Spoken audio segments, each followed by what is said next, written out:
what I usually do when I'm watching my witchy shows. So I said I'm going to tell them that. This is my witchy show gadget. Hey, we are live. Hello, everyone. Welcome to another segment of the Priestess View. I so apologize for being late. We had some technical difficulties. The internet was not cooperating. However, perseverance has prevailed, and we are back and happy to be here with you. I'm Goddess Rhonda, and of course, we have with us the beautiful Goddess Star. Hi, everyone. Merry meet. Good to be here tonight. I'm so happy to be here. And tonight we're just going to kick back and we're going to talk about some of our favorite magical witchy shows, what we've learned from them, maybe how it applied to us or similar situations that we found ourselves in and so forth. So we're just going to kind of chill out. So go ahead and grab yourself a glass of wine. I've got some nice Pinot Grigio here. What are you drinking, Goddess Star? Well, my favorite wine is my wine that I get all the time. It's Reggiano Lambrusco from La Grotte from Trader Joe's. I love that wine, red wine. Yay. You love that one too. It is just awesome. I always go back to try to get this. So this is my favorite wine. That's one of the things that I have when I watch my witchy shows of any kind. Absolutely. Absolutely. All right. Well, as always, before we begin, we like to cast a circle of protection around us. All hail, our lords and ladies of the East, my brothers and sisters, my brother and patron, the sacred element of air, namaste. Divine honor, love, joy, peace, and respect to thee, my lords and ladies. I charge thee, please cause a barrier of protection through all of our walls that face your direction, from corner to corner and end to end. Let peace and protection reign herein. Thank you, so it is. All hail our lords and ladies of the South, my brothers and sisters, my brother and patron, the sacred element of fire. Namaste, divine honor, love, joy, and respect to thee. I charge thee, please cause a barrier of protection through all of our walls that face your direction, from corner to corner and end to end. Let peace and protection reign herein. Thank you, and so it is. All hail, our lords and ladies of the West, my brothers and sisters, my sister and patron, the sacred element of water. Namaste. Divine honor, love, joy, peace, and respect to thee, my lords and ladies. I charge thee, please cause a barrier of protection through all of our walls that face your direction, from corner to corner and end to end. Let peace and protection reign herein. Thank you, so it is. All hail our lords and ladies of the North, my brothers and sisters, my sister and patron, the sacred element of earth. Namaste. Divine honor, love, joy, and respect to thee. I charge thee to hold a barrier of protection through all of our walls that face the direction, from corner to corner and end to end. Let peace and protection reign herein. Thank you. So it is. And we now bring down the divine white light from the sacred source of all well-being and fill our spaces with peace and protection always. So it is, and thank you. So once again, thank you for joining us here for another segment of the Priestess View, our wine and conversation show that I'm drinking out of my favorite chalice. Copper all around it. And so, Goddess Star, I'm going to let you go first and tell us. Oh my goodness. A movie that you want to talk about, how it relates to you, or however you want to present it. Well, let's see. This is like a can of worms for me because I am a movie and show collector. So, of course, being that I did not have time before to kind of write everything down, on NAMI is just about every show and movie that there is. I kid you not. With any kind of witch in it or anything that happened in any way with a witch of any kind. So one of the things, and I kind of laid them out, you would not believe this, by order of the year that they came out. Oh, I didn't even. So you got me on that one, but I do have my notes. It's really bad. You're talking to the collector here who kind of go crazy. So like I didn't even realize how many. In my craft section, I call it my craft section of my movie collection, you know. And I was started with actually, I started thinking of all the shows or all the movies that had witches or witchcraft in any way represented, good, bad, indifferent, it didn't matter. Right. And I started of course with I think Bell Book and Candle came out first, right? Oh, I Before Kolchak, because Kolchak came out in the 70s. I think right. it's 1977. Bell Book and Candlelight came out, it either came out in the late 50s or the 60s. So I think we start with Bell Book and Candle. Okay. Now, if I'm starting with that one, should I start showing my movie thing? Like, you know, here it is. See, Bell Book and Candle. And that one was Kim Novak and Jimmy Stewart. Right? I think so. Yeah, not Gary Cooper. I always used to mix up Gary Cooper and Jimmy Stewart for some reason. But anyways, um, so it was with those two. In that one, I know that's a favorite, not a favorite. I mean, a lot of us claim it as part of the witchcraft era. I mean, in the sense, not era, but movies with witches in it. And basically the whole movie was about that. The thing is they did not necessarily portray to me witches in what you will call a positive light. We didn't cry, which you know we all do.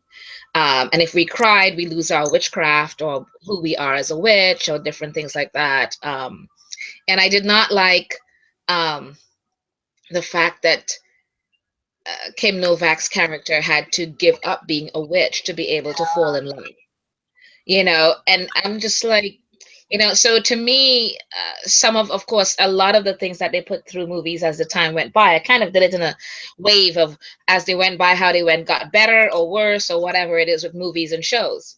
And as I'm sitting here, I kind of said, how could I have forgotten Samantha Stevens? Of With the course. witch. That was even in the before Kim Novak. I think that's what made them think of making the movie Bell Book and Candle. Mhm. So I beg my pardon back on that one, and the fact that Bewitched, Samantha Stevens, and the fact that when you go down to Salem, there's a statue of her that you can stand and people take photos with her. You know what I mean? With Samantha Stevens, it's so interesting. Um, and I love that show. What about you? Did I mean I'm sure you enjoyed Bewitched. It was interesting. It was funny. Um, it told about witches are good, bad, and different. You know, it showed them as having humanity, that a lot of them can be good, bad, just like any other human being. So in a way, it kind of brought witches as your next door neighbor. So in a way, that kind of helped, I think, to show us in a more realistic light, if that makes sense to I you. know it does. It does. Yeah, and made them as the people next door kind of a thing. And they all have their ups and downs and their, you know, all the things they go through just like anybody else, but they handle it maybe with witchcraft, Right. you know. But I mean, definitely Bewitch, will I say, would kind of begin with it, I think, and go with it from then to Bell Book and Candle. What about you with beginning with that? Because I'm just gonna keep going back and forth with you so that we could kind of not just be stuck on me because I have a whole slew waiting here for as we go back and forth. You're scaring me, goddess, because I don't have that. Dang, she knows the year. She knows everything that would happen. I just have my little note. Girl, I sat here and I'm going, what can I possibly write about this? And then I started saying, you know what? You've got the arsenal. Bring the thing to you and go with it from there.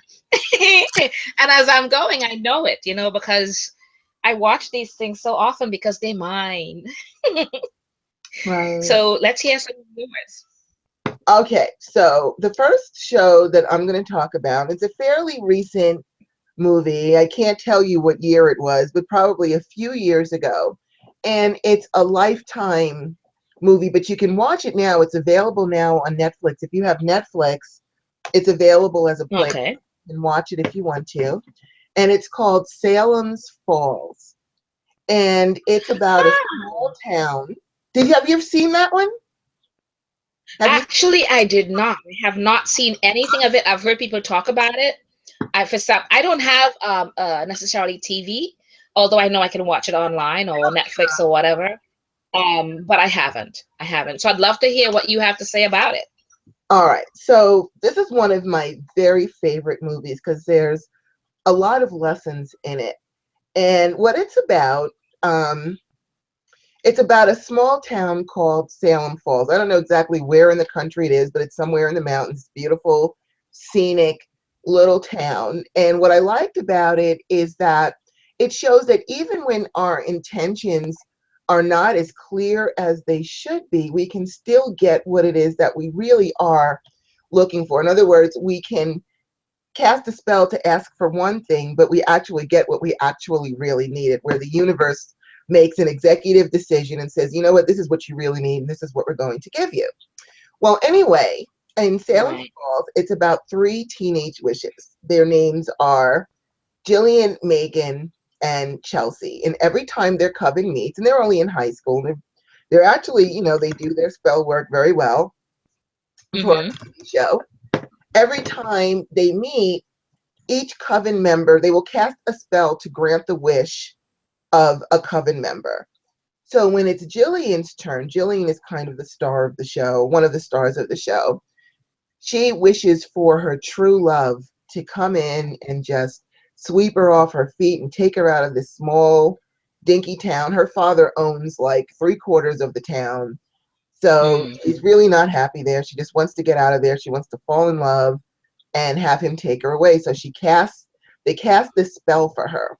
Well, just as they complete the spell, in another part of the town, this car accident happens. This drunk gentleman and gets on his trailer and he's trying to get somewhere while he's drunk, and a car going down the road, hits him. Thankfully, he's not that hurt, but now the guy's car is broken and he's a young, handsome guy. He's like somewhere in his 30s. Now he's stuck in that town because his Mm-hmm. car's broken down. It's the middle of the night, doesn't know what to do.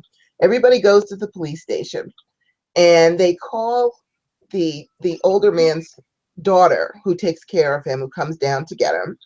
And she meets the guy that pulled her father out of the street and everything, who had the accident, and says, look, take some money. Let me fix your car. And he's like, no, no, no, I don't want the money. So she goes, well, let me give you a job. Let me give you some breakfast. She owns the little town diner. So he goes to work for her to make some money to pay off the car. And of course, the two of them start to fall in love. Well, in the meantime, Jillian comes into the little diner with her friends and she looks up and she sees this guy and she goes, that's him. That's the guy. We cast the spell. It's the next day. Here he is.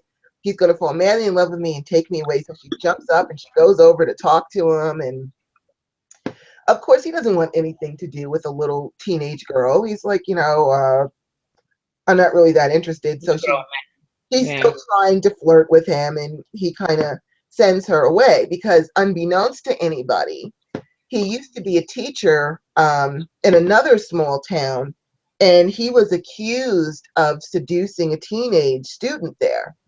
And Oh, so yeah. they made him a registered sex offender. Oh no. Goes and he registers with the police as he's supposed to do, that he's a sex offender. At first, everybody liked him, and then they found that out, and then they were like, I don't know. And he lets Addie. Addie is the person who owns the diner. She finds out about. Actually, a cop outed him, but he explained everything. She believed him. Everything was fine. Well, now Jillian, who is not going to be thwarted and is determined that this man is going to fall in love with her, goes down to the metaphysical store and she asks the owner of the metaphysical store for a book of love spells because she wants to get inside of the love inside of her. And she makes this little love spell out of rose petals and she calls it a posy. And the way it works is she has to somehow get it in Jack, the guy that she's in love with, get it on his person. So she sneaks into the diner basement to try and put it in his work clothes. But Addie, the owner, sees her go down there, goes after and says, what are you doing? And snatches the posy out of her hand and tells her to get out of her basement. And she sticks the posy in her apron and goes back to work. Now, Jillian thinks that Jack and Addie are falling in love because of the posy, but they were just naturally falling in love, Oh, still not giving up. So then it's Beltane, which I thought this was really an apropos time to talk about this movie since we just passed that. yeah. And her and her coven sisters, they go into the woods and they strip down and do this whole fire ceremony. Now, as it happens, Jack, our love interest, happened to be drinking at the bar down the road and decided to take a shortcut home through the woods. And he sees the fire and he's kind of drunk and he's trying to see, what is that? And then they don't really show you what happened. They just sort of go to black. And then the next thing you know, you've got Jillian stumbling out of the woods saying Jack raped her, calling the police and everything. Oh no. Jack goes home to Addie, and the two of them decide to commit to each other that very same night. The next day, he gets arrested for raping Jillian, who keeps the story going. Well, at that point, Addie said, okay, look, I believed you when you told me that other student lied. Now it's another young girl. I give up. I don't believe you anymore. But her father talks her into giving him the benefit of the doubt. So she goes up to the town that he used to teach in, and she talks to the student that accused him. And the student readily admits, look, you know what? I lied. I wrote in my journal like I was having an affair with him, and I wasn't. I made it up. I tried to tell my father. Her father is a minister. I told Okay. everybody it was a lie, and nobody wanted to believe me, especially my father. And then since Jack's attorney talked him into taking the plea so that he wouldn't have to go to jail but would be a registered sex offender, she goes, well, then there was no point in me continuing to deny it because now he said he did it, so I just left it alone. And she said, though, when she was 18, that she would go down there and she would tell the truth at Jack's trial if she had to. So now Addie's all excited, and she comes back to tell Jack that she found out that he's telling the truth and she's going to help him. Well, she goes to tell the attorney what had happened, his attorney, and Jack's Right. attorney said, well, it still looks bad for him and the DNA results don't exclude him and blah, blah, blah. And she goes, what do you mean the DNA results don't exclude him? And they said, well, if it wasn't a family member, the odds are whatever it was that it was Jack, but they were like, it wasn't that big. And when she heard family member, she realized that the person whose DNA was going to be from that rape kit was actually Jillian's father. Because when Addie herself was a young girl, she got a job in Jillian's father's, one of his factories, and he raped her and was the father of her child, fathered her kid. Right. Her child had died, but she had just never forgotten, and she had never told anyone because she knew she felt ashamed and no one would believe her. So Right. she went to Jillian's house to confront her, and the father tried to stop her, but she told Jillian what happened to her when she was Jillian's age. And Jillian admitted that it was the father who had done this, that had been sexually assaulting her the whole time, and agreed to go with Addie to the police station and tell the truth that it was actually her own father who was sexually abusing her, and Jack had nothing to do with it. So anyway, the moral of the story to me was, here's this young witch who cast a love spell so that some man would come in and take her away from this mess that her father had been abusing her since she was a little child. And Right. instead, what she really wanted was to get away from that sexual abuse from her father, which is what she ended up getting. She Getting, yeah. the father going to jail, Addie and Jack got to be together, and she was free. So her spell, even though she wasn't clear on her intention, that what I really want is I need to get out of my father's abuse. I'm tired of the sexual abuse. Right. Bring me a man to sweep me away.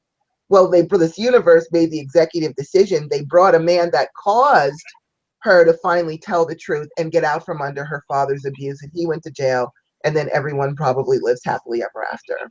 So I like that story because it does show that sometimes we'll be asking the universe for one thing, and we might not even realize what it is that we are truly looking for, but they Yeah. do. And so they'll make the executive decision and say, well, it's not really a boyfriend that you need. What you need is you need to get up out of this sexual abuse. You need to get some counseling. You need to get some help. Your father needs to go to jail. We're going to go ahead and arrange all that. And I thought that was really cool. And I thought that was a good moral to the story, as for us witches, that sometimes we wonder, well, how come, I cast a spell for this, but this happened. It's not what I asked for, but I got this. But then it turns out to be exactly what you needed anyway. Yeah. That sounds really good. Yeah, That sounds like an interesting. it is. It's really it's a good show, and it also shows that we as witches, I mean, these of course were just little teenagers, but we don't always make the right choices. We don't. Right. And so thankfully, the universe can step in and fix the situation for us. So that In was the one of my favorites because I like the message that I felt the story conveyed. right, right. That's interesting. I again, I'm not very well versed with it, but it does sound like an interesting show. Um, the kind of the next one I kind of I think I mentioned to you Kolchak, right? I In love the second. Kojak the Night Stalker. Yes, Love yes, that show. yes. I was watching on my YouTube. Remember, I don't know if you remember the show with the one with the witch. And the one with the witch in that one, she, if I remember correctly, she wanted to be a big time model, and every model that was there that was ahead of her, she acted like she didn't mind being the understudy or the person on the side. Um, and she said, and as each model one by one that was left, that was now to go forward and become the big model, one by one, something happened to them. She had cast a spell, of course, on each of them, with her coven. And at the time, we didn't know at first. We kind of suspected it was her, but it did came out that it was her. And one by one, she was getting rid of everyone. And what she did was a kind of a sleight of hand. If you look this way while I do my thing this way, kind of a thing. Uh, She pointed her hand at another witch, which in the meantime, this older witch, and then in the meantime, she was harming that witch, and it made it look like that witch was the bad one. But apparently, that one was the one who um, she had something that was able to control her and make her stop some of the things that she was doing. So what she wanted Kolchak to do was to take away that control from that witch, so she can really do what she wanted to do and become the top model. right. Um, and back then, of course, Kochak always had to come up with something that he did that got rid of the evil. And in this particular case, it was this bad witch and her coven. And the what I mean, back then, a lot of things were all, I guess, suppositions or suspicions and of what they thought witches were. There were even certain parts of it of them, certain groups meeting and saying what are real witches, who are real witches, and then little bulletin boards with covens of different types that you could join and different things. Right. Um, but it was the show was interesting, and I had to laugh at the end when Kochak, his thing was to throw water on her and cry out that she's a witch, and she was able to become, I guess, controlled. I know I had to laugh, but I love Kochak still. Oh, that is so I had to, funny. but you watch it and kind of tongue in cheek, and you're like, you learn from things in a way because you know, You do. it has its ins and out of things that you learn from it. No matter what, you learn something from everything. You know what I mean? You do. So, and like you said, you love Kochak, and you still laughed at it. There was the one about the vampires, Jack the Ripper, and then the witchcraft. So it was kind of cool. So that was Kochak. Let's see. The next one I had was it's probably kind of reaching a bit, but I think like The Hobbit or Lord of the Rings and all of that, I think they're awesome in the sense that the witches and the wizards and the sorcerers and everybody were all helping the good guys, Right. you know. And it showed in that light, it showed that fantasy or not, here the witches are, or the wizards as they were called, or sorcerers or whatever they were called, were helping the good guys all the way through. And the source of all evil was just evil, nothing, it was not a witch this time, kind of a thing. So that was kind of cool, you know um and you learn that witches can be good or bad depending on the situation, I guess, or being the fact that as humans, some humans are good, some humans are bad. Same thing goes for witches. That's the way I kind of got the moral out of all of that. And I kind of went forward with like Witches of Eastwick. with Jack Nicholson and which is Michelle Pfeiffer, Susan Sarandon, and I forgot, and Cher, right? That was a pretty good one, and they learned as witches to control themselves, and they learned, okay, we can't all just do what we want to do and not be controlled and stuff like that because the town was not happy with them with that. But I enjoyed that one. It may not have had a big moral to it or whatever, but that one also was enjoyable, and I had fun with that one. Mhm. um, let's see. The one that actually might people might call reaching, The Wizard of Oz, or if you watch the show, no, no, or if you watch the actual what you call it, the musical Wicked, based on The Wizard of Oz, I never saw. that really well done. I was like, I really enjoyed the not the movie so much as the show called Wicked, because everything was all about how people perceive things. And the Wicked Witch in the show Wicked, she was not wicked initially. She Mhm. became that way based on what was thrown at her, or what people's perceptions of her, because she was a different color.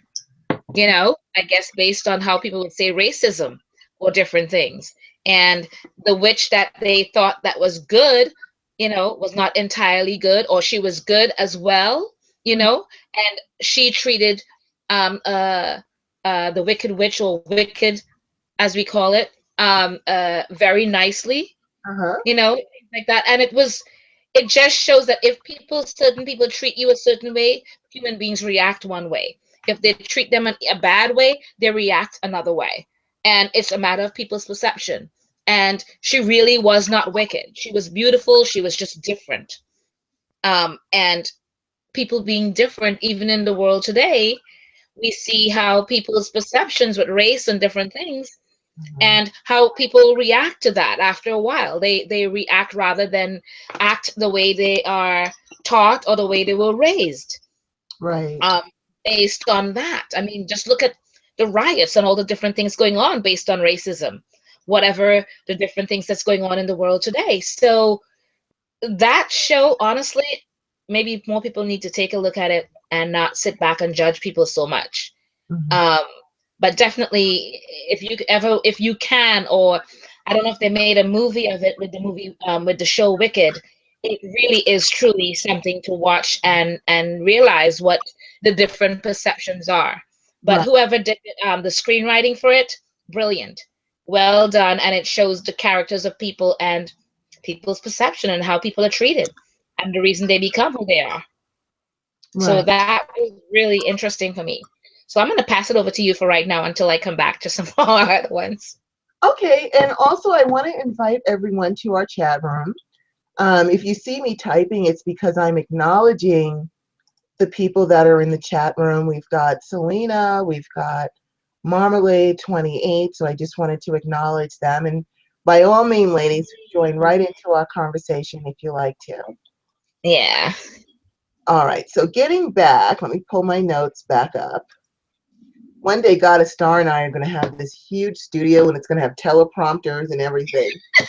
But at the moment, we don't have that. So we have to do it our way with our notes, but that's cool. That's okay. We're grateful to be here. Well, Yeah. all right. So my next one that I like, because I like shows, I like to get the messages from shows. I can't watch a show that doesn't have a message or a real plot or anything. It just, they drive me nuts. So I'm a huge, huge, huge, huge Harry Potter fan. I just love Harry Potter movies.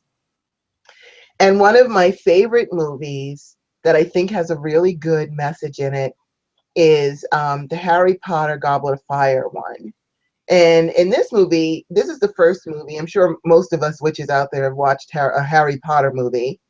It shows Ron, Harry's best friend, actually getting jealous of Harry with all the attention and things that he gets. So they have a little rift in their friendship. And now Harry is literally left on his own. Well, what happens is there's this big wizard tournament where all of the witchcraft schools, I think in the movie there was 3 or 4 of them, if I'm not mistaken, where they come together and they do this tournament to see, it's called the Tri-Wizard Tournament. And you have to obviously win these competitions in order to be the Tri-Wizard champion. But it is only for the senior students because they've already been well trained in witchcraft and spellcraft and herbology and all of the components that they would need in order to compete. And the people chosen for the tournament, you throw your name in if you are of the age that you're allowed to do it. If you're a senior, you can do it. If you're not a senior, the page gets kicked out. So it's the place, the fire thing, the fire pit that you throw the names in has been charmed to only allow Right. senior students to do it. And so it's Right. 4 names, one from each of the 4 schools. And then all of a sudden it spits out Harry's name. And no one can figure out how Harry's name got in there because the goblet of fire has been programmed to not accept it, Right. he was not a senior. So everyone thought that he had done something tricky to allow him Right. to get into this tournament, which of course he had not done. It was just Right. something that happened. But once you're in it, you cannot get out of it. The rules are clear. You're in, you're in. There's nothing you can do to get out of it. Well, of course, Harry was concerned because there was just no way. He wasn't trained how to fight a dragon or how to swim underwater for like 2 hours or any of those spells. Of course, he's panicking. Right. One I of, remember. you remember that? Yes, I did. One of the professors to help him decided to take him under his wing and help him through the tournaments. It helped him with the dragon. It helped him to save his friends from drowning. And then they had to get into this maze. They had to find their way out of this maze. So they start walking through this maze, and Harry is with the other student that was chosen from his house, the House of Gryffindor, and they're going through the maze, and they end up with this port key. A port key is this device that will allow you to move from one place to another, where it could Right. be a sneaker, it could be a shoe, it could be anything. And you pick it up and it'll take you wherever you want to go. Which I just want to stop for a minute and say, I need one of these port keys. I don't know if anyone out there is selling one, you know, please let me know, or if you know where I can get one. I'm desperate for one. By all means, contact me on our Facebook page or email me or something. Please let me know how I can get a port key so I can just zip to wherever I need to go in 1 second. Thank you very much. So with all that being said, going back to the movie, they both end up through this port key in this other part. I'm not sure if it was another realm or another place exactly where they were, but it was a trick in the first place to get Harry into that contest to get him to get to this point where he could get to that place and Lord Voldemort could kill him. Lord Voldemort is his nemesis. The two of them are always trying to kill each other. Well, as usual, Harry gets saved at the end, and his friend unfortunately gets killed, but he brings his friend back, and he ends up saving the day. So what I like about this movie is, first of all, it shows a lot of times we can get in over our heads. We can be in a situation that seems absolutely dire and impossible. Here's Harry, just a kid, going up against all these seniors who are so much more well-schooled than him. They have years on him of study. It looks like there's not a chance in hell that he's going to win or not get killed, because you could also get killed. You've got to fight a dragon. You've got to swim underwater for a couple of hours to save your friends. And despite all these impossible things going on, he still managed to escape with his life. And also, another good point that I found in this movie is, even though the universe may put us in circumstances that seem impossible, they give us help and support and a path to follow to help us out. But also, that professor who was he seemed to be Harry's ally and his friend, teaching him all these spells and helping him through it. Well, it turns out he was the main one the only reason he was helping Harry was because he wanted Harry to be killed by Lord Voldemort. He was an imposter of the professor. He had taken that professor and put him in a box, and he was pretending to be the professor and pretending to be Harry's friend. Right. So the next lesson is that even though someone seems helpful and seems to be looking out for your best interests, don't use their help with friendship, because they may just have their own agenda. So you have to be Yes. very careful anyway with who you allow to teach you things or show you things. Don't just say, oh, this person is very learned, I'm going to let them be my mentor. Take a few extra minutes Right. to investigate their character so that you can see if what they are presenting is who they are, is their true authentic self. Right. Right. Well, a lot also, as you mentioned the word mentor, mentioned the word mentor. To me, a lot of times, honestly speaking, if someone naturally, no, I shouldn't say the word naturally, if someone offers to be your mentor, I would kind of wonder why. Because honestly speaking, these days you are so busy with Mhm. your own life and with so many things. How does anyone create time to be your mentor? Seriously, Right. without saying, give me something for it or something like that. Because you just don't have that kind of time. And not, to me, not someone who is really supposedly knowledgeable. I mean, where do you have the time to be anyone's mentor in the sense of being able to give up that kind of a time just like that, unless you're part of a school that offers a mentorship or different things, you know what I mean? But Mhm. outside of that, just on the whole, having someone say, I would gladly be your mentor. I know I can't. I have pretty much, when people have asked me, I just said I cannot. I just don't have that kind of time, not even for myself, Right. It's you true. know? So you have to look at things, and although people would say don't look a gift horse in its mouth kind of a thing. Mhm. um I would still look at things and see where that person's coming from, just like with anything else. When you go into a school or you go into anywhere to learn from, right? Don't you find out what they're all about first Right. before you jump in? It's the same thing, So you have to take things with a bit of intelligence and decide, I'm not just going to jump right in because someone offered me something for free. It's not always the best option. That's just one. Um, and as you mentioned that, it was interesting because I was thinking of one of the ones that Disney, of all people, did was Phantasm. And Phantasm was Fantasia, sorry, not Phantasm, wrong movie. Horror movie. So which movie? Fantasia is what I meant to say. Phantasm was the horror movie with the ball. I This remember is that. It's like, Fantasia. that's going way back too, girl. You are going way back. I know. Fantasia. Now, Fantasia is going with Disney, and that's a lot of musical and all of that, but that's a very witchy movie. And what's his name? Nicolas Cage did the Sorcerer's Apprentice. Okay, with that, and they took the concept of Fantasia, and they made the Sorcerer's Apprentice. So it's kind of like a live version of Fantasia, Right. and it's such an interesting movie.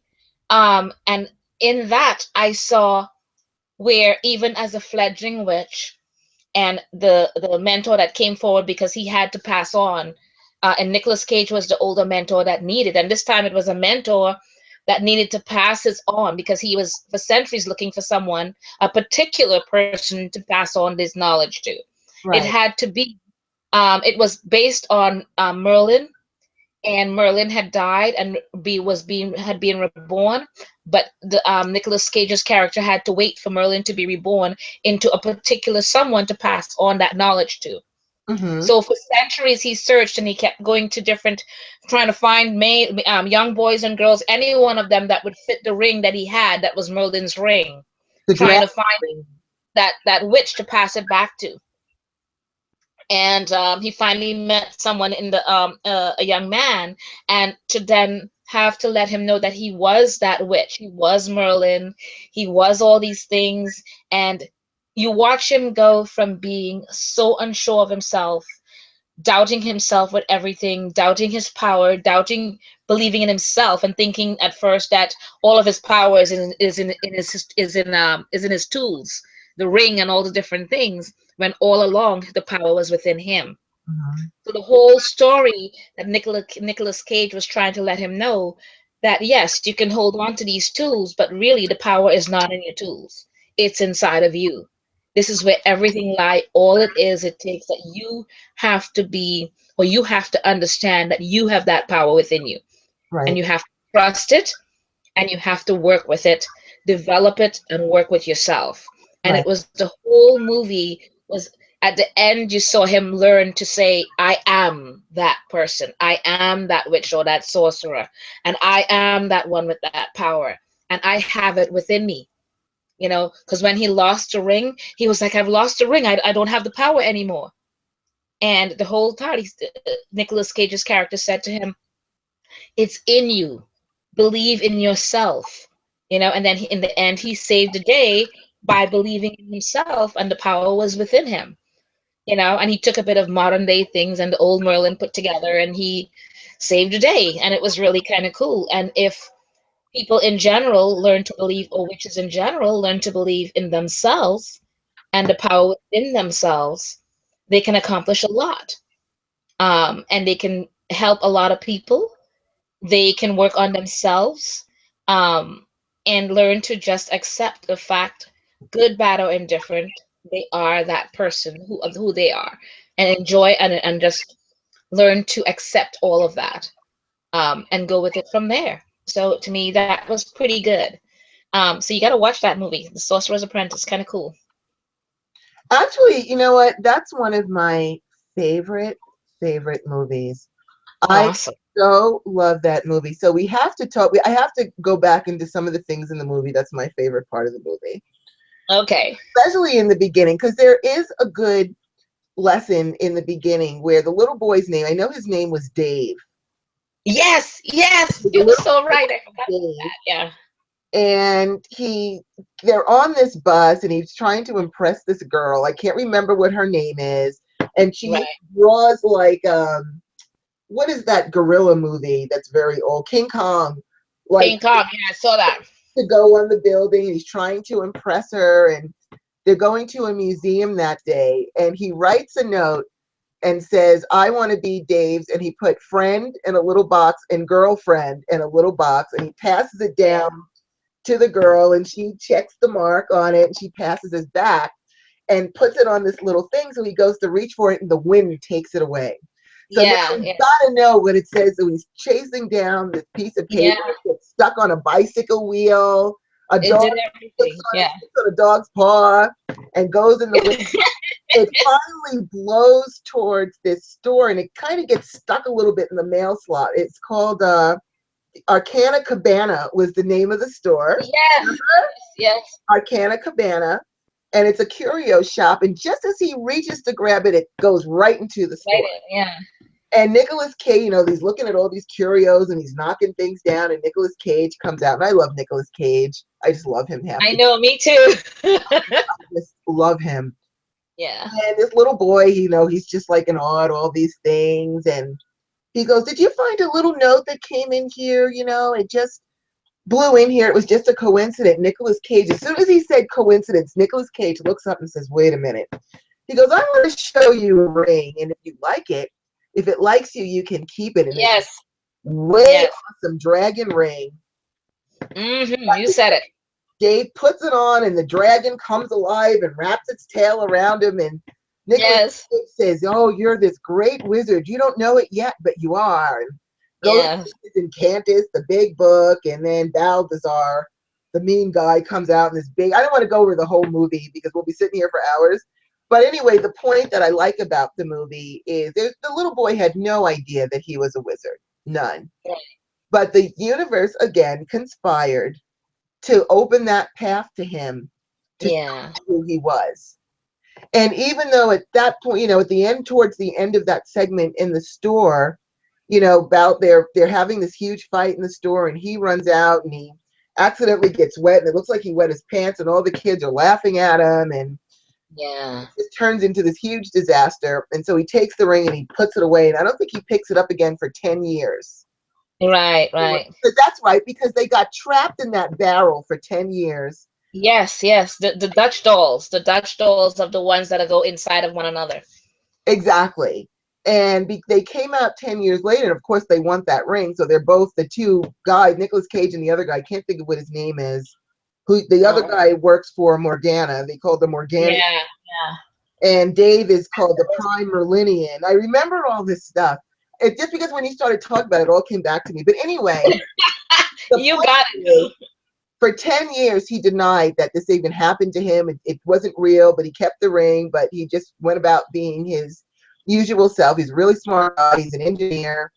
And he ends up 10 years later meeting that same girl that he was madly in love with in college, understanding, finally learning about who he is. And the only reason he learned who he was because his own life was at stake. He really had no choice. The universe forced him into that situation.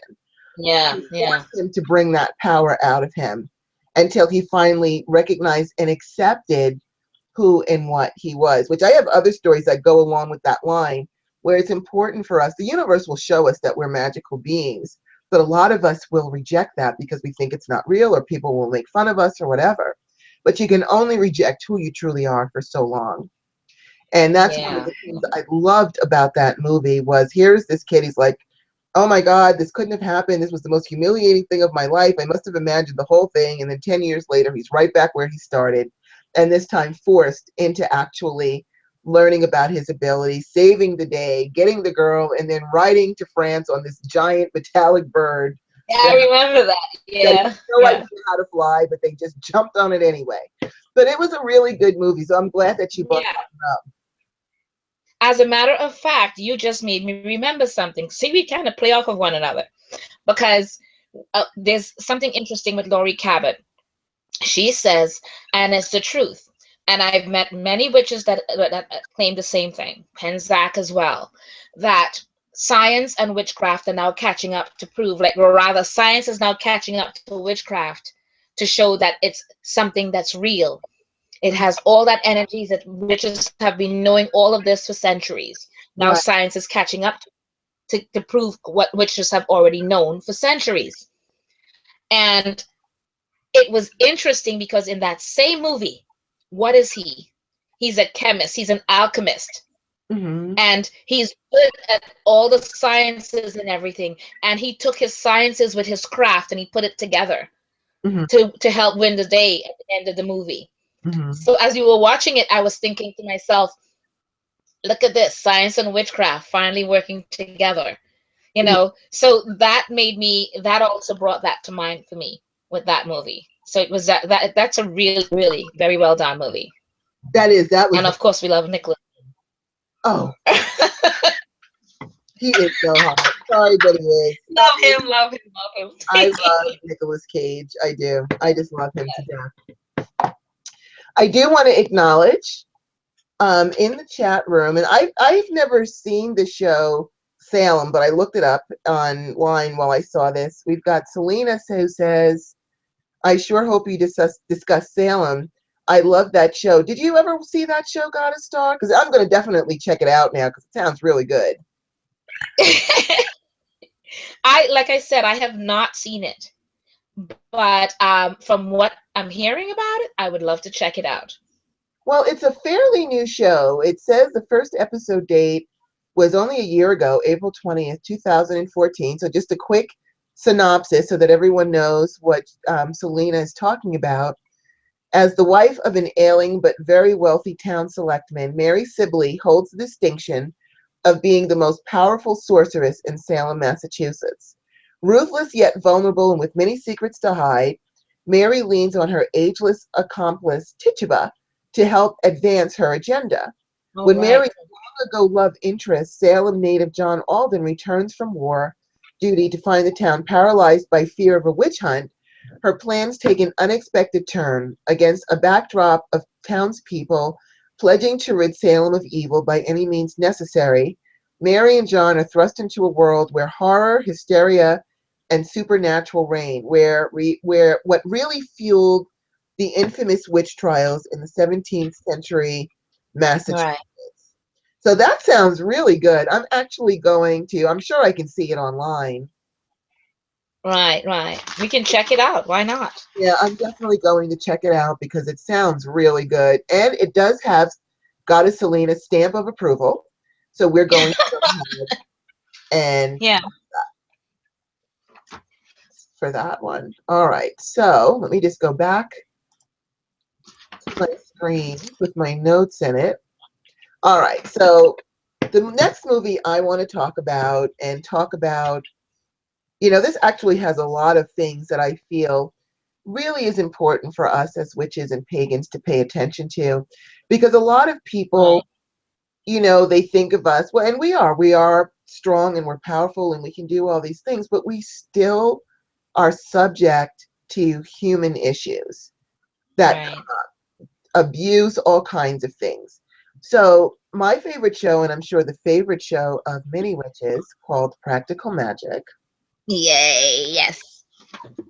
I would find it very hard to believe that there is even one witch that has never seen this movie. If you have not seen this movie, please do. Please get Practical Yes. Magic. Yes. It is such an awesome music movie, and it's got a lot of good messages in there. Yeah. And what I love Totally. about this movie is it also shows that magic is working. Even again, if you think it's impossible, it's still working.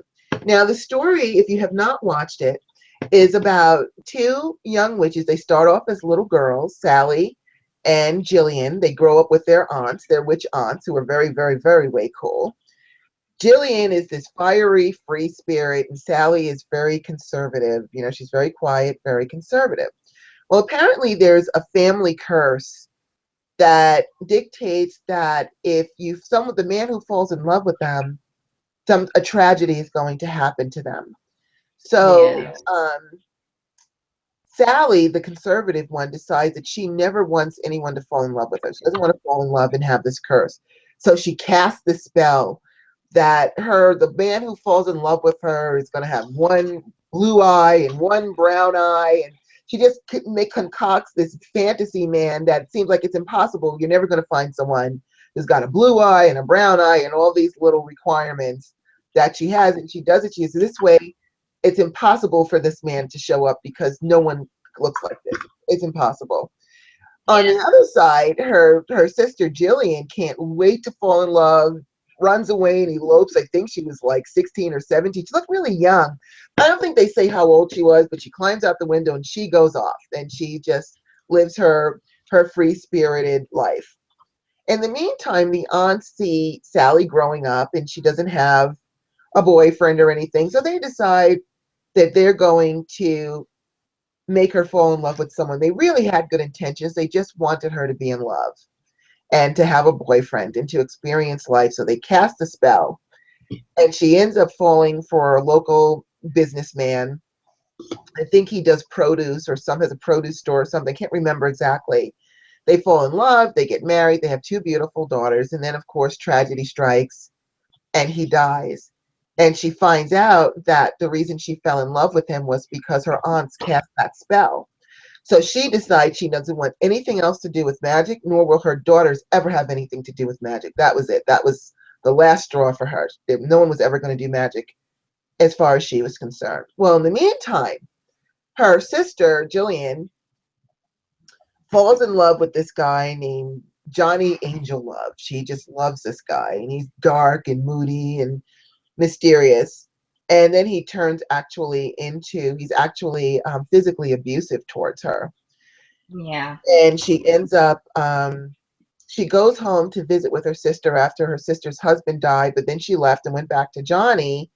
And then he assaulted her again. So she calls her sister to come and get her. So her sister goes to get her, and they're getting ready to leave. And Jillian forgot something, and it gave it enough time for this guy, Johnny, to catch up with them and kidnap both of them in the car. So he ends up taking off with both of them, and the two girls, they end up killing Johnny and burying the body underneath a rose bush, and they're lost.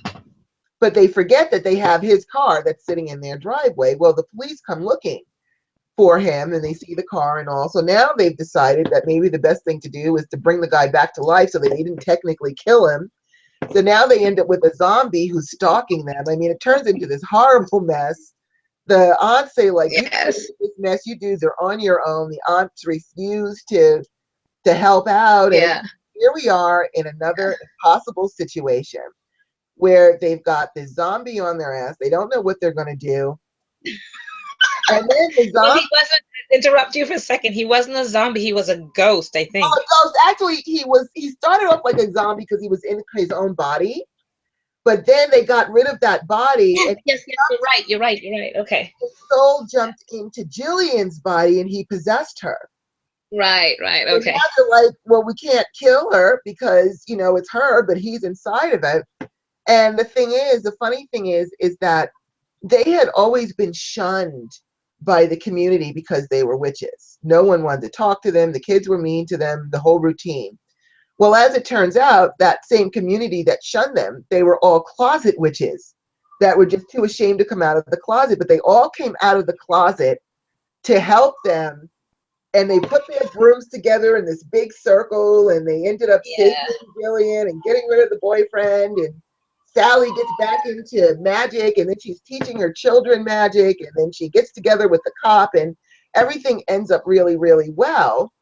But there are a lot of messages that go on in the show. All the way through. You never know. You really, it's hard to imagine that total strangers or people who have been mean to you, when you need help, those same people that might have been mean can actually turn into your allies. They can come and help you and do Yeah. for you. You can get support from places you never thought that you were getting it from. And again, once again, the universe can do that. The universe can create help for you where it seems like there is none. And I truly do believe that since we work for the universe works for us. When I say we, I mean we as witches and priestesses. We work to do good things, and we work with the nature and the elements of the universe. So the universe helps us too.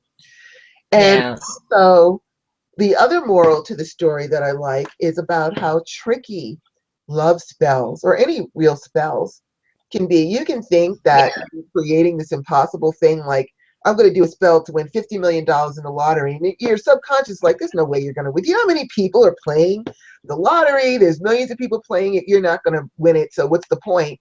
Go ahead and play it anyway. Because you just never know. Those same numbers that you pick today could win 10 years from now. And the same way that Sally did this little love spell when she was a little girl, here we are 20 or 30 years later, all of a sudden that spell came true. So just because you do the magic and it doesn't happen right away, it might not happen for 10 years or 20 years. It'll happen with divine timing. But also, not just about the spells that we do, how it might seem impossible, they happen anyway. But more importantly, is that witches are also subject to domestic violence and issues of the world. Here are they grew up as witches. They were taught spells. They were very well versed in magic, yet still Jillian ended up with a boyfriend who beat her and did mean things to her and stalked her and tried to kill her and her sister. So just because we're witches does not mean that we still have to be careful that bad things can't come for us, and that we do have to be prepared to defend ourselves. It's very important to understand defensive magic and to defend yourself because these Yes. things really happen. So that to me is really important, and also to remember just to never give up on your spells, because again, she created, and I know it's just a movie, but still, it's sort of just the principle of the matter. Your spell might not work right away, but I can guarantee you it will work in divine timing if you Yeah. believe and just keep letting it go. Also, one of the things that you have to also keep in mind that the whole divine timing is based on you, Hmm. because one thing about the story, not Jillian, what's her name? Who Sandra Bullock's character? I Sally, keep forgetting. Sally. Sally was not willing to accept love before that, not in its true sense. She just wasn't. So it was she was so prepared for the bad already yes, how about that that? I don't think right. So for her spell to work, it had to be when she was willing to accept it for what it was. Right. Accept love in true sense. So sometimes our spells come into fruition when it's ready for us or the time for us to accept it. That divine intervention is to let us know now is the time you're willing to accept it. It's not going to work before that. you're not believing in it before that. So all of that is based on not just the divine intervention and the divine stepping in at that time, but also whether you as a person are ready to accept what is being given to you. Right. Because you thought you just like in the first one that you mentioned, they may ask for a certain thing, but really they want. She said all those things and made it impossible almost. But really, what she wanted was that true love and full acceptance of it. And that's what she finally got, Right. But it took her that long for that spell to work because of that. Part of it was on her Right. acceptance of it. So spells work, but they work not just with the divine part, but with you also as that human being. When you are ready and willing to accept it for what it is, until then, and you can say, but your spell did not work, or whatever you did not work. Or like you said about love spells, they're very tricky because a lot of times when we have people say love spells, it tends to be where that spell, people think that they know who they is the right person for them. In the meantime, the universe knows who's the right person for you. So until that happens, a lot of times it's not going to come to the fruition the way you want it in general. So there's a lot of moral in that movie, Practical Magic, a lot of things that you can learn from it. And also in the end too, when it says, which has to learn to love, or love hard, love all the time, learn to be free as well. All those things, and not just stay at one place. You have to accept all of your different aspects of yourself. So that's pretty good. Goddess? Lou? Hmm.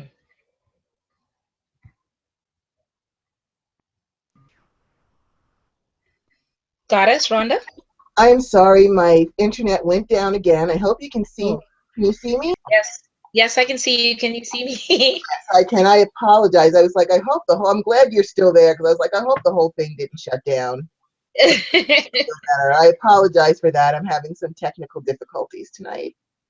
Okay, So go ahead. that's good. I missed what you said for like the last couple of minutes. So if you want to, Yeah, no, I was just saying that in general, we all learn, there's so many parts of that movie or not. Movies teach you many things. yes. And, people forget that movies in some ways foreshadow life. It's just done with special effects and CGI, but it still imitates a lot of what life is Hmm. or what it can be. So that whole thing, even about the love spells, I was saying, love spells can be tricky because a lot of times we know clients comes to us and they know, no, I know this person is the right person for me. You don't always know. You may think you do. You may even be married to that person and saying that person is the right person for me, and they're not.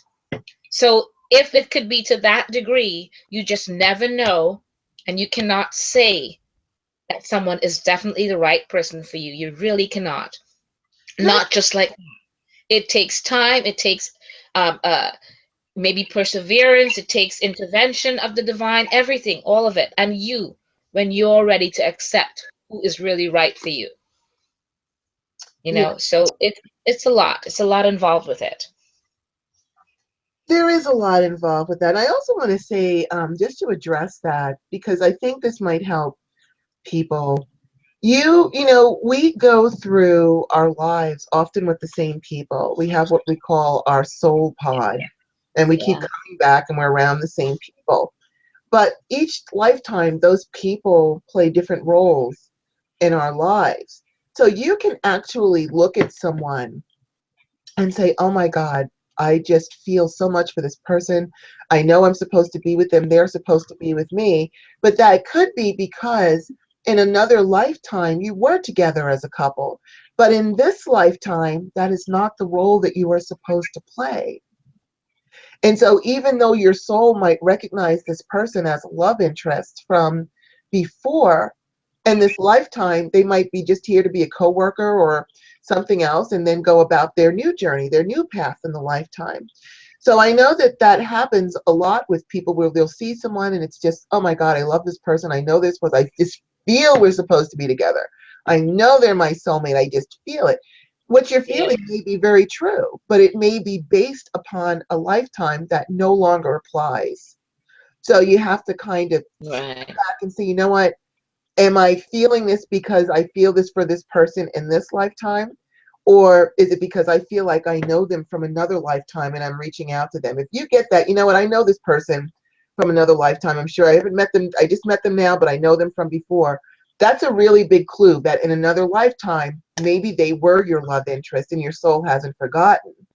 But in this lifetime, that might not be the case. They might be here for a certain amount of time in your life, and then it's time for them to move on. So kind of examine Yeah. that when you feel that, oh my God, I've got to have this person. Ask yourself, is it just a sudden thing that you just saw them and you're madly in love, or do you feel like you know them? Do you feel like you've seen them before, like you're supposed to be with them? That will give you a big clue. And this way you can at least look at it rationally and figure out, are they supposed to be your love interest in this lifetime, or are they just playing a supporting role? And that can help you make that Right. determination so you can let it go and be with the person you are supposed to be with in this lifetime. And as you brought that up, it also brings to mind also, um, because you have traveled through time with different people as the time goes by, that is in a sense a soulmate, but it does not mean that's your life mate. They're very different. They're And very, also bearing in mind, one of the things I cringed at a wedding I went to recently, where at the wedding, people, I always tell people who are getting married, never say beyond this lifetime. We are in this marriage or whatever it is for this lifetime. mhm, Never say beyond this lifetime or into the next lifetime or whatever it is, because you might be making contracts that does not or should not exist beyond this lifetime. right, And a lot of times, many of you have done that in your past, and that's part of the connection. You have that contract that need to be nullified, for you to move on, because you're not supposed to be tied to that person in this lifetime necessarily. right. So a lot of things, you guys, when you're getting married or any different things, in this lifetime, it feels right. Say so, but do not take it beyond this lifetime. That's a big suggestion for you. I cringe every time I hear it, people say it, and I'm just like, we're making contracts all the way through to who knows when. So just be careful and adhere to certain things, and be careful when you say words, because words are very, very powerful. Mhm. Very powerful. So when you say them, be careful how you put your words together. And And that's it, whatever it is that you're doing with spells. I mean, our spells are made up of words, mhm. all of that. So just be very careful with it. Yes, I agree wholeheartedly. Even, when they say, till death do you part, our Yeah, souls never die. Our bodies may die, but our souls do not. And so you have to be very careful with your wording, because until death do us part, since your souls are immortal, they continue to go. That could be forever. right. So just be very careful with your words. Again, you need to make sure your intentions are clear when you're doing things like that, because binding yourself to someone forever is not a good idea. No, no, no, no, not a It's good not. And idea. even if you think, oh, but I just love this person so much, I want to be with them forever. We have to learn lessons in each lifetime. By you doing that, you're restricting the lessons that you could be learning, and that really slows down your soul's evolution. So just think about those things before you say, well, I just want to be with him for the rest of throughout eternity. Please do not say those words unless, Mm. because if that happens, you really can severely shortchange yourself with lessons and blessings. And them, and that person too. You really could. Yeah. Another one that I wanted to mention to everyone is, and when it came out, I know a lot of witches that said, I am not watching that movie. It puts witches in a bad light. And I'm game. I'm open to go see just about any kind of movie that has a witch in it. I want, good, bad, or indifferent. I want to see it, Mm. because I take things tongue in cheek anyways. And that's Hansel and Gretel, Witch Hunters.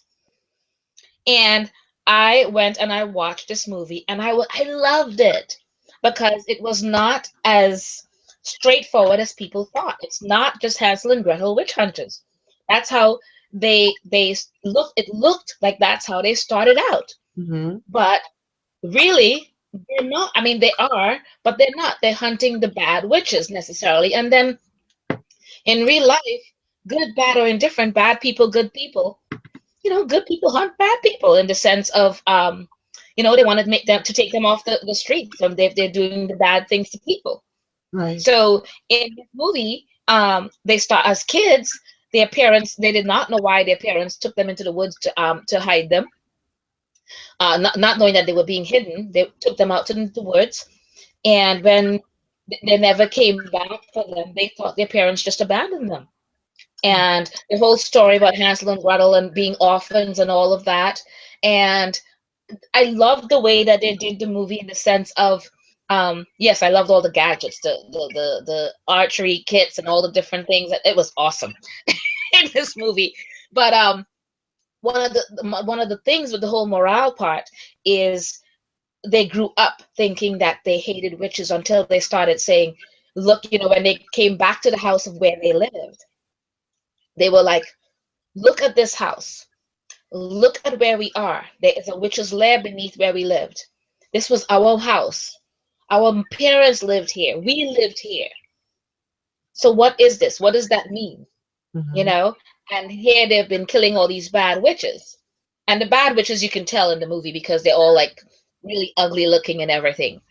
And in the meantime, the good witches are very pretty and nice and all the different things because they're not bad. And in the movie, one of the good witches says, there are good witches. There are many of us, just like there are many of the bad witches. And to them, Hansel and Gretel, in their heart and in their heads, they've never met anybody but bad witches because they did not know until they met her, Right. and she explained to them certain things. And when they found out that their own mother was a witch, and that she was a good witch who used to help fight, one of the queen of the good witches who used to help fight the bad witches to protect people. And in the movie, when they found out that their mother was a witch, they realized, okay, this is the person who killed their mother, Uh-huh. and now they know that there are good witches and bad witches. And in the end of the movie, they said, now we know there are good witches and bad witches, and we come from a witch.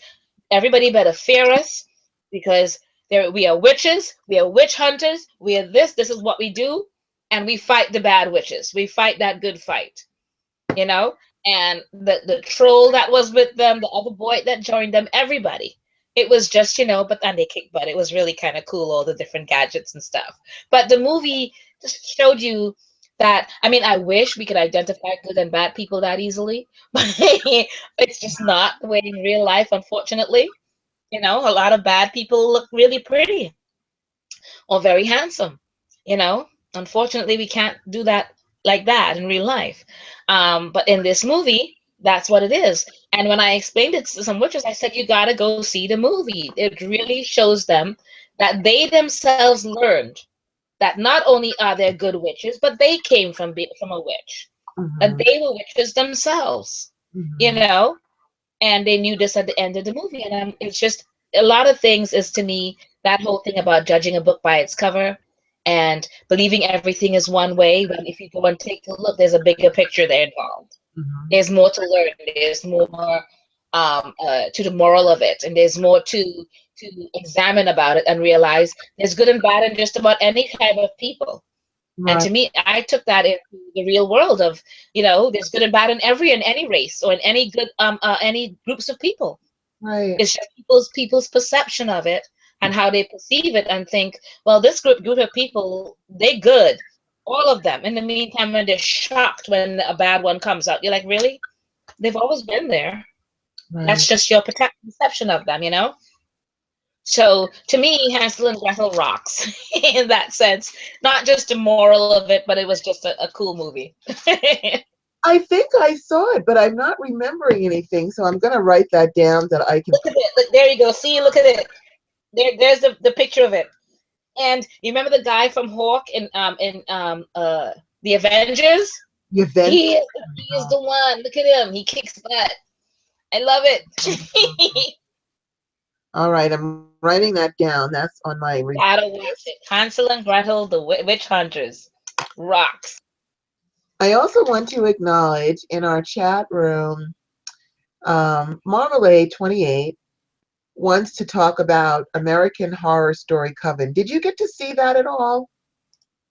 Me? No, no, no, I did not. I'm not big on the TV shows because, like I said, I do not have, I have TVs in my home, but I do not have TV.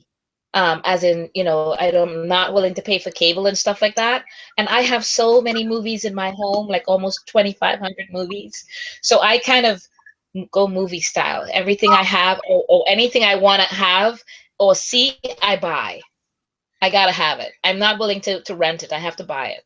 If you're online, you don't need TV. You can watch everything you need to watch online. So So there you go. I you will do that. I will do that. you can watch everything you want to see online. But I did, let me touch on that because she did ask for it. And I did see that. And that was a great show. It had Angela Bassett in it. Trying to remember everybody who was in it, of course, now because they asked me, I'll have to Did look it up. end? Did the show end? Well, what happens, American Horror Story, they do, there's three of them so far. They do theme stories. So, like, the first story was about a house. I don't remember what the name of it was. The second story was about an insane asylum and the magic and supernatural things that go on with that. The third one, I think, was Horror Story was Coven, and now they're doing one with a carnival theme to it. But the Coven one was the one based on magic. So they change the theme every season. But they use Okay. the same actors and actresses, but they're playing different roles each season with a different storyline. Oh, okay. So Sounds trying to think of what her name is. And I love her as an actress. I'll just look it up quick while I'm sitting here. In American Horror Story, like the back. Angela Bassett plays, she's this very old woman. She used to be a slave. And Kathy Bates, that's her name. I got it now. And Kathy Okay. Bates, back in the olden days, played this nightmarish woman. She was just absolutely insane. Not only did she mistreat her slaves very badly, I mean, this one guy, um, she found sleeping with her daughter. Her daughter had seduced this male slave. And of course, the slave got blamed as well as the daughter. She was just as mean to the daughter as she was to the slave. She was just a cruel person. She told her daughter that on New Year's she was going to, like, excuse my language, but she was going to fill her mouth with shit and sew her lips shut. That's just how mean she was. She did things like that. Wow. Wow. And so she took this male slave and she took the head of a bull. She cut the bull head off and put it over this guy's head and said, "You want to rut like a bull? Well, be a bull." And had him chained up with this bloody bull's head over Oh him. my goodness. Well, that turned out to be Angela Bassett's boyfriend. And Angela Bassett, I can't remember what her name she played was in the show, but Right. of course she wanted to avenge her boyfriend. So Kathy Bates, what her character was about was she would kill the slaves, take their blood, and then smear it on her face because she felt that the blood would keep her young looking, which of course it did not. So she would just be killing these. Then she killed this poor woman's baby for the blood. It was just awful. Oh And my goodness. Angela Bassett comes to her with this little potion and says, "I have in this potion exactly what you seek." And apparently, I guess her husband, Kathy Bates' husband, had a girlfriend or something. She wanted to compete with the girlfriend and look young and beautiful or whatever. So she was just so desperate to be young and beautiful. She didn't even question, like, what's in this potion. Let's see, you take a swallow first, and I'll take a swallow. She just Oh like, no. oh, if you're right, your future is assured. She just gulps down this potion. Of course, she falls flat on the floor in her face. And as it turns out, it is a potion for immortality. And so Angela Bassett, they trick her into, she wakes up, of course, and she's like, "I'm going to kill that woman. Her spell didn't work, thank God." And she goes outside. She finds out that Angela Bassett, the slaves, have killed her entire family. And then they take her because she's now alive forever. They bury her alive in this Oh hole wow. and pave over it. so that nobody knows that she's in there, and she's in there for like 150 years or something. Well, now Wow. fast forward to the future. The show is also based on the fact that they have this mansion and they run a mansion for witches. But these aren't our regular kinds of witches with just regular magic. They have really strong abilities that can actually hurt people. So what happens is their parents send them over to the school so that they can be trained properly. Like one of them flips a bus over and kills all these people. Another one, if she has sex with somebody, that person is going to die. They actually bleed to death, like outside of their body. So they have to Wow. teach these girls how to use their spells safely and not kill people. So there are I think there's maybe 7 girls in there, and they all have their things going on in there. And they have what they call the Supreme. That's the Queen Witch. And she is played by, I have to look her up because I love her too. In a minute. And she is a not nice person. She is so mean to everybody. Mm. Her daughter tries to run the school. The mother she also wants to be young and beautiful forever, but she's starting to fade. And what happens is when she fades, as she fades, the new Supreme gets stronger because you have to be, in radiant good health and everything in order. Jessica Lange, that's her name. She's Oh, she's awesome. Oh, she's awesome. So she plays basically literally the soulless witch who will do anything to be young and beautiful. And Right. so she ends up going up and she digs up Kathy Bates out of Oh no, she didn't. and makes her Kathy Bates, of course, now she still thinks it's slave time. She doesn't understand. And so she takes Kathy Bates and she puts her in a room and says, "You better shut up or I'm going to put you in this hole again," because Kathy Bates wants to escape and is screaming, and then she realizes she better shut up or Jessica Lange is going to really get rid of her. So in the meantime, Jessica Lange says, "You're going to be the maid of this house till I figure out, my plan of what I'm going to do with you." And there's also a young black witch in there who has the ability where if she cuts herself, you feel it and you bleed. She feels nothing. So that's her gift. And the way that she ended up getting sent to this house was she was working in a fast food place, and a man came in and complained. He was, I don't know, maybe he was supposed to get 8 pieces of chicken. He got 6 pieces. And he's like, "I want my pieces of chicken." She's like, "You're lying. You ate the chicken and you just want 2 free pieces. I'm not giving it to you." So they get into a big fight about it. He calls her some really nasty names. So she sticks her arm in the fat of the cooking chicken, the boiling fat, and his arm burns. He gets all these blisters and he's screaming and Right. yelling. So she ends up getting sent to that house too because she's a danger to society because she can't control herself. Well, ultimately, Jessica Lange's whole thing, the reason she dug up Kathy Bates was because Angela Bassett is also alive in this time. She runs a hairdressing studio. And Angela Bassett has been also immortal for all these years. Jessica Lange wants to be immortal so that she can be the Supreme forever. So she figures if she uses Kathy Bates as a hostage and says, "I'll give you your nemesis if you give me the spell to make myself immortal." And of course, Kathy Bates doesn't know it. Kathy Bates doesn't know it. And Angela Bassett's like, "I'm not giving you any spell." Well, in the meantime, Jessica Lange's daughter is running the school. And her husband, it turns out, has been working for Angela Bassett as a spy because Angela Bassett wants to kill all those witches because she remembers, they've been at war for a long time now. Mm-hmm. And so there's a lot of betrayal that goes on. There's a lot of storylines. I mean, I can't do all the storylines because it's too much, a whole season worth of storylines. But the end result is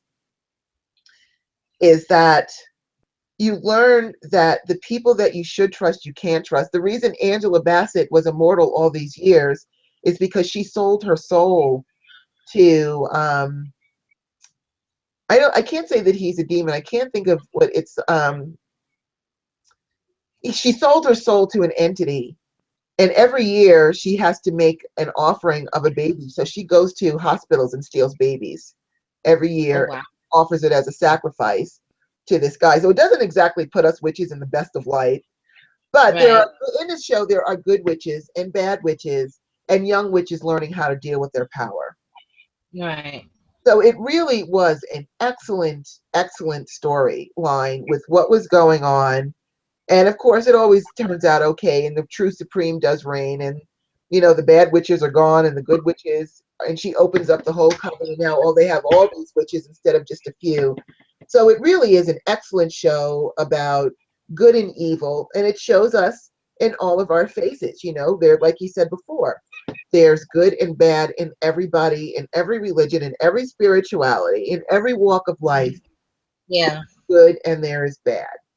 And Right. this talks about, the good, the bad, the struggle for balance is what we're really looking for is Right. in our lives.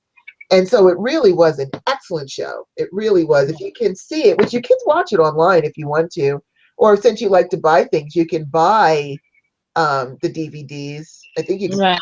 and get them and look at It them. sounds interesting. I'm gonna have to look into that one. Oh, It it's does sound. really, really, really, really good. And if you want to save money and not pay for cable, you can subscribe to Netflix, I think, for like $6, and you can watch all these streaming movies. Like they have that American Horror Story Coven, all those things. It's only $6 a month. It's a heck of a lot cheaper than cable. I've actually considered getting rid of my cable because I have Netflix and Roku and everything else. So I see no reason why I'm paying all this money.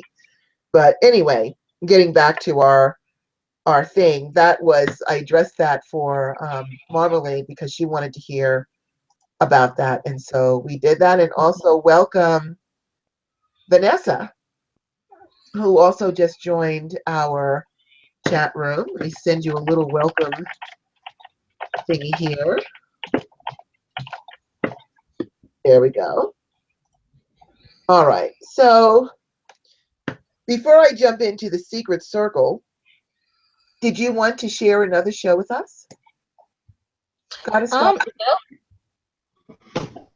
Sorry, hold on. Yes, absolutely. I thought about another one, and most of mine tend to be movies. Please work. Yeah, yeah. Remember the movie The Craft? Oh, of course. How could I I? thought that was an Oh my interesting God. one. Yes.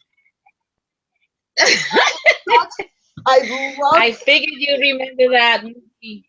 Absolutely. Yes, the movie The Craft, and the four of them, the four elements that they were, um, and all the many things that they had to learn as young witches, and all of them having their own gifts and how misusing it, and being warned not to misuse it, Right. and then having to deal with the backfire from misusing your gifts. Right. And in general, whether you're a witch or not, everyone has different gifts. And if you misuse it in any way, yeah, there's a backfire for a lot of the gifts that we have. And everyone has different gifts. And I don't mean just witches. I mean someone that's a violinist or a soccer player or whatever. They're so good. Pele, all of them, they all have gifts. And any gift could be misused in whatever way that's the wrong way or whatever it is. And I thought that movie was so interesting, in the sense of the things that they learned, and um, the true idea of power, how to and who, learning that you have to learn to respect it, and learn to respect yourself, your body, your everything, especially when you're a witch. You have to, because you're aware and your mind is so wide open, you have to be aware and be conscious of everything that you're doing and learn to respect all aspects of it, including yourself. Misuse your body in any way with drugs or whatever else it is, you throw off anything else that you have as a gift. It's the same thing, all of that. And I'm not saying that's what they were using in that movie. I'm just saying in general across the board. Um, some of the things, and it's just so funny. The young lady, which one? Robin Tunney, who played the main witch in it. Just a little tidbit. She used to live upstairs from me in Manhattan. It was so nice. I didn't even know she was an actress at the time. I Wow. did not know she was a photographer upstairs in the building, and she even babysat for me a couple of times. And then one day I saw a movie, and I'm looking at her and going, wait a minute. I didn't know that was you. She goes, I love the fact that all this time you did not know. You were just I babysat for you and all these different things. And she's such an amazing young woman. So it Wow. was nice to see her. It was nice to see all the things in the movies I saw her in, and I'm going, I know her. She used to babysit my son. It was so funny. But off of that part, in general, I thought each of them played such good parts in the sense, even the young lady that kind of lost it, that showed that if you misuse any power or you misuse how you handle a god or goddess, how when you're working with them, disrespect or disrespecting yourself or the gods or goddesses in any way, that there could be end results that are not satisfactory for you, where you end up saying, what have I done? Why did I get this happening to me? Hmm. So there's a lot of things that we have to think about, and a lot of it has to do with respect for yourself and all the awareness of everything on this planet. Right. And a lot of people, whether they're witches or not, does not realize that respect for themselves as well as this planet is a huge thing. And disrespected, and a lot of things can go wrong. I agree. A lot of things could go wrong. So I love that movie in the sense that, as well as all the other things that go with it, but it really taught a lot of people a lot of things in that there, which is of good, bad, and different. It doesn't matter. You learn um, that it gave, in a way, it made me feel like the craft began after the craft. It felt like that's what brought Charmed in. Right. That kind of what brought Charmed right into that whole the TV show genre. I think opening up their minds, or the producers' minds, or the TV minds, that witches can be both good and bad. They're just like every other human being, and they have things that they deal with. And you fall right into Charmed, of where look how many things happen.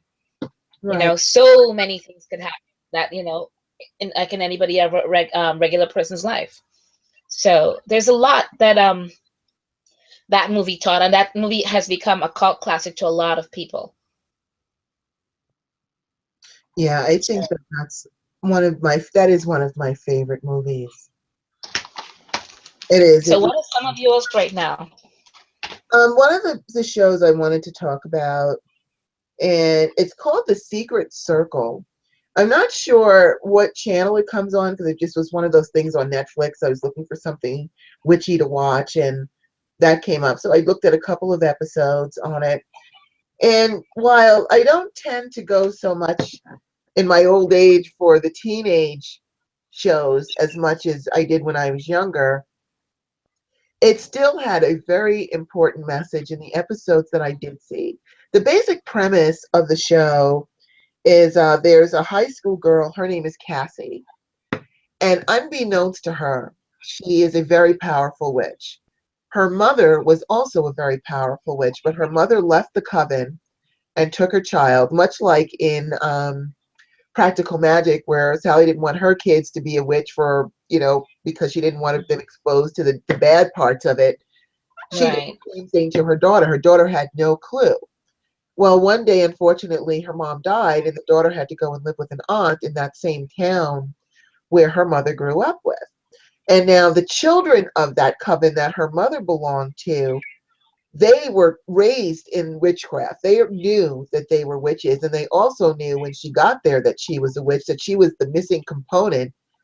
But Cassie had no idea. So they're hanging around her and chatting her up and trying to be her friend, but without letting her know exactly who she is or what she is or what they are. right, Well, one of her young friends gets it in her head that the best way to get Cassie to use her power and recognize who she is to put her in one of those impossible situations where it's just going to force her to use her power to get out of it. And of course, right, Cassie has no idea that she's a witch. She doesn't even know that she can use power to get out of anything. But you're dealing with a bunch of teenagers, so I can understand it with a teenage mentality where that might make sense. Whereas we as adults would be like, what are you, crazy? You can't just throw someone like in water and expect them to die. yeah, So what she decides to do, Cassie's in her car getting ready to go home from high school. So the other girl and her friend, she sends all this fire onto the car. Now the car is just burning in flames. Cassie's inside panicking because the doors are locked. She can't get out. She's like, oh my God, I'm going to die. Get me out of here. And meanwhile, the girl is standing over there. Use your powers, Cassie. Get out of the car. You can do it. And Cassie's like, oh my God, I'm going to burn to death. I don't know what's going on. She just, so finally her friend's like, she's not going to get it. Stop the fire before you kill her, for God's sake. So they finally stop the fire. And she gets out the car and she's all freaked out. And the girl's like, well, I don't understand why she couldn't just, use her powers to get out of it, because they're teenagers. They don't know anything. But I just thought that, it's really not funny. But there's this poor girl in a burning car screaming her head off and petrified. And the other girl, Right. use your power. Stop the fire and get out of the car. And she has no clue that she even has a power to use. So I'm like, for me, that story is, we as witches, we can recognize other witches. We can look at them and know that they're witchy. We feel it in them, but that person may not know. They might even be of a different spirituality that doesn't even accept witches. And we can't force that on them, even though we know that this person is powerful, can manifest whatever they want in their own life, can be of good service to others as well as themselves. If they don't know it, or even if they might have a clue, but they've decided not to accept it, or they need to reject it, even if it's just for a time, maybe later on they might come into it. We can't force someone to accept their gifts or their spirituality. They have to do it themselves. Yes, You know, absolutely. we can't, even, you can talk to them about it, say, I know you're powerful, I know you've got these gifts, and you could be freaking them out completely because you don't know what they were raised with. They could have been told that, and probably Yeah. witchcraft is evil and don't get involved in all these things and blah, blah, blah, blah, blah. So you can actually be freaking them out and pushing them further away from Yes. From accepting it. Yeah. accepting it. So, if you want to talk about it with them and sort of maybe try and see if you can kind of slowly get them interested, feel them out, to, scare them half to death, that's okay.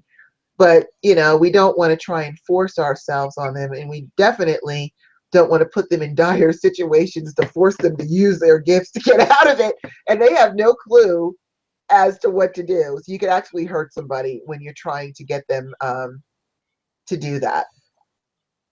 Well, and also, I have a tendency to, I do not, unlike the Christians where they can, all this thing about saving and converting and all these different things, we have a tendency to say that we don't convert. So even if someone is, and we can feel that power or whatever it is, let them come to it in their own time if they so will. I'm not even willing to discuss it with them until they come to me. I Mhm. would never approach anyone on my own to say, you are this or whatever it is. I personally would not do that. I think they need to come and approach me first, or they would, because they're figuring out something's not quite right, or they want to know something more because of something. I have never approached anyone first about it. Even if I sense it, I do not. It's not in me because I do not believe in being similar to the Christians in the sense of converting anyone. And to me, that's in a way similar to what Christians do. They tend to approach you, I'm ready to save you and convert you and all the different things. That means in a way you didn't get the calling yet. And to me, you personally as a witch need to have that thing come to you first and call you in from the inside. Right. So um until that happens, sayonara. I will call, we will meet in another lifetime, or we will meet when you are ready years from now. Until then, I would say whenever, if it does happen and you finally come, I would say, I knew it when I first met you, but you had to be ready for that. That's just the way I see it in general, because a lot of times you can, like you said, you can traumatize them. There's so many things you could do, or push them away further when, in a sense, give them the time on their own and they would have came faster or to that realization or whatever it is. Hmm. So my concept is basically stand back and let it be for what it is until it's time. Let the universe do what it does. If it calls them, and calls them within a certain time. And sometimes they're not meant to be called in this lifetime. They meant to be called in another lifetime. Different things, different times. Who knows what we are or not to do? And I don't think we should presume. So that's me with that. I agree with you 100%. Even though you might recognize their magical soul, you do not know what role they're supposed to be playing in this lifetime. It might not have anything to do with witchcraft. It might Yep. have certain specific lessons that they need to learn that have nothing to do with the craft or your spirituality, our spirituality, however you want to put it. And Yeah. so you have to give people permission to do what they're supposed to be doing and Yep. not try and force them into it or get mad at them if they reject it. Right. Everything in its time and everything in its place. Yeah. Absolutely. Absolutely. I can't believe we only have 10 minutes left. I feel like I'm just so into it. I could keep talking about these shows. There's Like, so many more. I have you know, Maleficent. I've got Stardust. well, I've got Sleepy Hollow. two. I've got more on my list, but what we'll do is we'll do And another. the Covenant. Covenant reminded me of one you just mentioned about the young lady not knowing and all the different things. The Covenant. Remember that movie? I do. I mean, he came back to the town and did not know he was a witch, and ended up being a very powerful witch himself. There's all these little things, but time happens, things come. Well, one thing I have to bring just before I go, I just have to do it or I'm going to scream, is I have to talk about my all-time favorite show is Buffy the Vampire Slayer. Yay! Yes, and it's so funny. I forgot to put Buffy on my. Oh my God, I love Buffy. And I can't. Yes. We can't get to talk about all of the episodes I wanted to talk about because we're running short on time. But I Yeah. just and we will do, maybe in a few shows we'll do a part two show. We'll have another wine and Yeah. conversation. Because it's I really fun. It's enjoy fun. it. And it wasn't until we started really talking about it that I didn't realize how many lessons there were for us as witches. Yeah. Those, And how many movies and shows there are out there? It's yeah, amazing. When you start doing it, I'm like, wow, and this one. it's true. There is a virtual education out there that you can look at and learn things from these movies. And what I wanted to talk about with Buffy was one of the things I love about Buffy is that it covers like the whole spectrum of metaphysics. You've got vampires, you've got witches, you've got all kinds of demons and entities and it just covers Yeah. everything. Yeah. And with all of Aliens, everything. everything. And even though not only does it cover all that, but it covers also all, or I should say, a lot of life situations. You've got, and one of the ones that I have to bring up as a woman, if there's men listening, don't take this the wrong way, but I just have to bring this up, the metaphor of Angel. When he was courting Buffy, when the two of them had all this sexual tension between them, and they're not really dating, but meeting up at whatever I can't remember what the name of that club they went to. Oh, the Bronze, meeting up at the Bronze and hanging Yeah. out with Angel. And he's this really nice guy who backs her up in all the fights and seems really supportive and kind and friendly until she sleeps with him. And then he becomes a demon. Now, I know in the show it was because of a curse, but there's a lot of metaphors going on there. Okay, ladies, Yep. Yep. how many of us have been courted by a guy who seems like the nicest guy in the world until you let him get close to you? And then he just turns into Mr. Hyde. And this is the same thing. I mean, he went from just loving Buffy and being with her to just treating her like crap. Not only did he treat her like crap, he stalked her, killed her friends, or tried to kill her friends. He just turned into her worst nightmare. And unfortunately, in real life situations, that happens quite It a bit. happens for real. Yeah. Where you'll get with somebody, and it could be a man or a woman. It could be a guy being, men get stalked too. And it's Yep. you. You can be with someone, so I'm going to take gender out of it and say that you can be with someone who seems like the greatest, nicest, sweetest person, your dream come true, until you finally let the wall down and bring them in, and they turn out to be your worst nightmare. Night. Yep. Your worst nightmare. So it had that going. And then it also had with Willow, who was the sweetest, nerdiest Yeah. I've ever met in Yeah. my life, because of the tragedy. And she just got, more and more into witchcraft, which they got annoyed with her. Oh, you're doing witchcraft all the time. I have no problem with doing witchcraft all the time. As long as you're not hurting anybody and trying to manifest stuff, I don't see why you shouldn't use it. That's what it's there for. But because of the tragedy when she lost her lover, whose name escapes me right now, Um. What was her name? Boy, I can't remember her name now. I can see her in my eye, in my Me head. too. Yeah. So anyway, we'll figure that out in a minute. Because of a tragedy where her lover got shot, she turned very, very dark, and Yeah. she just lashed out at the world and almost tried to bring the world to an end. But her friend Xander came at the end and saved the day and got her to see that what she was doing was wrong. And finally, Yeah. everything let go. And I thought that that was an excellent lesson in, you do have these powers, you do have these abilities, and you are held accountable for them. And so it's very important not to let your emotions, I mean, things are going to happen to us. People are going to do mean things to us or whatever, or we'll suffer a tragedy, but it's important that we do not let our emotions get so far out of control that we then use our abilities to harm people.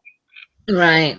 Willow wasn't just going after the person who killed her lover, which, quite frankly, I'm not going to judge her on that, because if somebody killed somebody that I loved, I cannot guarantee that I'm going to Me. be able to hold on to my emotions and not send a lightning bolt up their ass. I don't know how else to say it, but I cannot guarantee that I'm not going to do that, because I can't say, I've learned not to say what I'm going to do or not going to do in any situation. You don't know until you're Yeah. in that situation. But she just took it to the next level and decided to just destroy the whole world. The world just did not need to be here, which is an extreme Right. example. But it's just also a caution to us that even though we do have these abilities and we like to use them to help and to heal, it's important not to let anger or tragedy force us into doing something that later on we are truly going to regret. Right. And plus, it like with Willow, it was really so opposite her regular character Oh, too. absolutely. It was It completely flipped different. her the opposite so much that when she came back and looked at herself, she was embarrassed. Yeah. She was hurting at She the was fact that what she's almost done, you know? So it's a lot of it we will regret because in the core of you, you know you're a good person. so. And I hate to say it, but you're right. You don't know how you'd really react, but we have to learn to find a way to control some of what we are, We do. you know, Have to keep on our gifts and everything, and not let our emotions go get out of hand. right. I agree. And Vanessa in the chat room was kind enough to tell us that her girlfriend's name was Tara. Yes, there you go, Tara. Thank you, Vanessa. We appreciate that, because I was like racking my brains. I can't even believe that I I couldn't know. remember I the hate name. when I do that. But I love that show because it really does span all these situations, even though these are children with huge magical abilities and powers and things that they can do, they were still subject to life and Yeah. the issues that come up within it, and having to work a way around those life issues and still get their missions done, which is what we witches have to do. Right, right. And again, in general, like you said with Buffy, I like that it covered everything.